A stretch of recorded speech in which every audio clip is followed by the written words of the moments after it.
আসসালামু আলাইকুম। সংবাদে আপনাদের সবাইকে স্বাগত জানাচ্ছি। আমি ফিরোজ তোহা। শুরুতেই আরবে কেবলস সংবাদ শিরোনাম। বাংলাদেশের সর্বশেষ গুরুত্বপূর্ণ আপডেট সংবাদে আপনাকে স্বাগত। শুরুতেই সংবাদ শিরোনাম, পরে বিস্তারিত। প্রথমেই জানাবো ফরিদপুরে এনসিপির পথসভা শুরু। ফরিদপুরে শুরু হয়েছে জাতীয় নাগরিক পার্টি এনসিপির পথসভা। আজ 17 জুলাই শহরের জনতা ব্যাংক মোড়ে সমাবেশ স্থলে এনসিপির পথসভা শুরু হয়েছে। তবে সবাই শুরুতে লোকজনের সংখ্যা কম হলেও সবাই কেন্দ্রীয় নেতারা অর্থাৎ হাসনাত আবদুল্লাহ, সার্জিস আলম সহ সবাই যোগ দেওয়ার পর জনসমুদ্রে ভরে গেছে।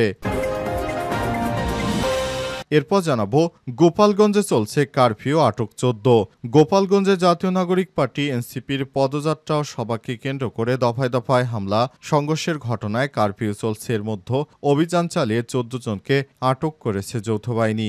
রাতে তাদের আটকের পর গোপালগঞ্জ সদর থানায় হস্তান্তর করা হয়েছে বলে জানিয়েছে গোপালগঞ্জের সদর থানার ওসি মীর মোহাম্মদ সাজিদুর রহমান।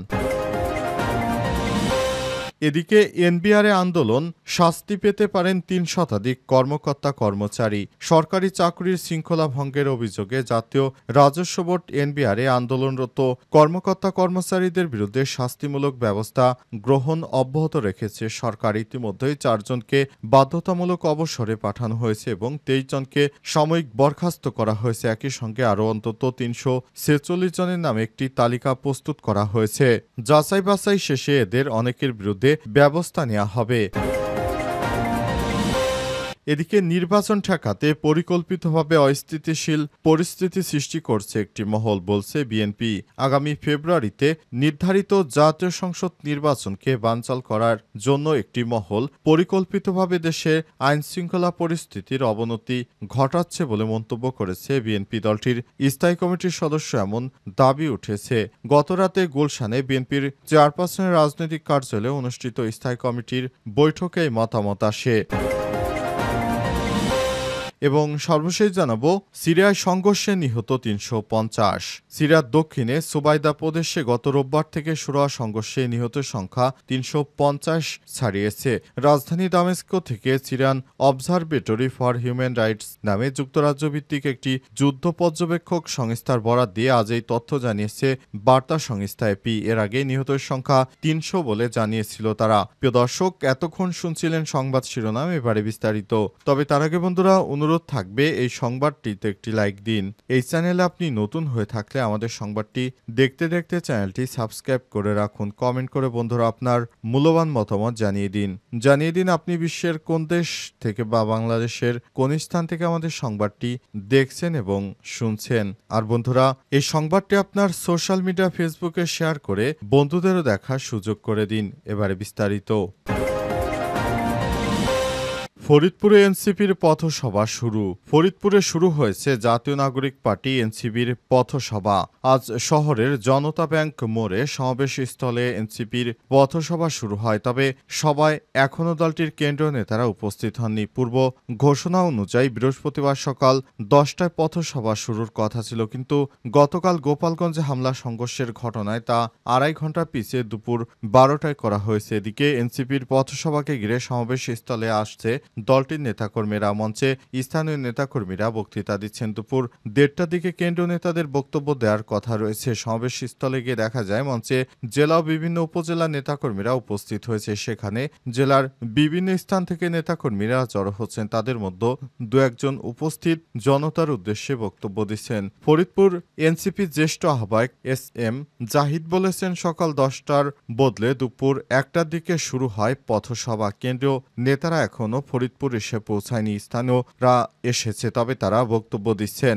সার্বিক নিরাপত্তার বিষয়টি নাগরিক কমিটির এই সদস্য বলেছেন, গোপালগঞ্জের মতো হামলা বা কোনো হাঙ্গামার আশঙ্কা করছি না। ফরিদপুরের মানুষ অত্যন্ত সুশৃঙ্খল ও ভদ্র। অবশ্যই শান্তিপূর্ণভাবে সভা সম্পূর্ণ করা সম্ভব হবে। ফরিদপুর কোতোয়ালি থানার ওসি মোহাম্মদ আসাদুজ্জামান গণমাধ্যমকে বলেছেন, নিরাপত্তার ব্যাপারে সর্বাত্মক প্রস্তুতি নেওয়া হয়েছে। সমাবেশ স্থল ও আশপাশে মোতায়েন করা হয়েছে 4 শতাধিক পুলিশ সদস্য। এছাড়াও সেনাবাহিনী, কোস্টগার্ড, আনসার ও র্যাবের সদস্যরা টহল দেবে। ফরিদপুর পুলিশ প্রশাসন জনবল দিয়েই নিরাপত্তা নিশ্চিত করা হয়েছে। এর জন্য বাড়তি কোনো জনবলের জন্য অন্য জেলা থেকে কাউকে আনা হয়নি। এখানে শান্তিপূর্ণ কর্মসূচি হবে এমনটা আশাবাদ ব্যক্ত করা হয়েছে।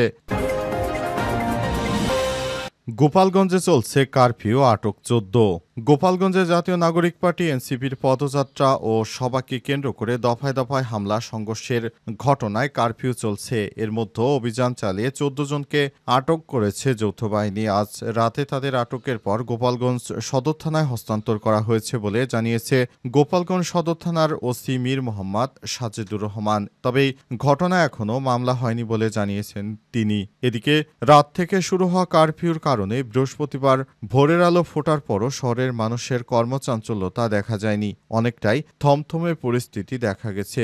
গোপালগঞ্জ জুড়ে মূল সড়কগুলোকে সকাল থেকে চোখে পড়েনি। অভ্যন্তরীণ রুটের যানবাহন বন্ধ ছিল, দোকানপাট, বাজার। তবে বিভিন্ন অলিগলি সড়কের মানুষের চলাচল দেখা গেছে। কিছু এলাকায় খুলছে খাবারের দোকান ও হোটেল। সংখ্যায় কম হলেও জরুরি প্রয়োজনে বের হওয়া মানুষ বিভিন্ন গন্তব্যে ছুটছেন। সকাল 7টা থেকে 8টা পর্যন্ত সড়কে পুলিশ ও আইন শৃঙ্খলা রক্ষাকারী বাহিনীর তেমন কোনো উপস্থিতি চোখে পড়েনি। আজ শহরের বিভিন্ন রাস্তা ঘুরে দেখা গেছে এখনও পড়ে আছে ইটপাটকেল, বাঁশ ও যান চলাচলে নানা প্রতিবন্ধক সামগ্রী। সড়কের পাশে থাকা গাছ কেটে রাস্তার উপর ফেলেও যানবাহন চলাচলে প্রতিবন্ধকতা সৃষ্টি করার চেষ্টা করতে দেখা গেছে বেশ কিছু স্থানে। আবার সড়ক মহাসড়কে থাকা বিভিন্ন তোরণ ভেঙে ফেলা রাস্তার উপর সেগুলো যান চলাচলে প্রতিবন্ধকতা সৃষ্টি করেছে। জরুরি প্রয়োজন ছাড়া ঘর থেকে বেরিয়েছেন তাদের চোখে মুখে দেখা গেছে আতঙ্কের ছাপ। তারা সারাদিন পর্যন্ত বিশেষ প্রয়োজন ছাড়া রাস্তায় বেরোচ্ছেন না, এমনটাই দেখা গেল পুরো এলাকা ঘুরে। এনবিআরে আন্দোলন, শাস্তি পেতে পারেন 3 শতাধিক কর্মকর্তা কর্মচারী।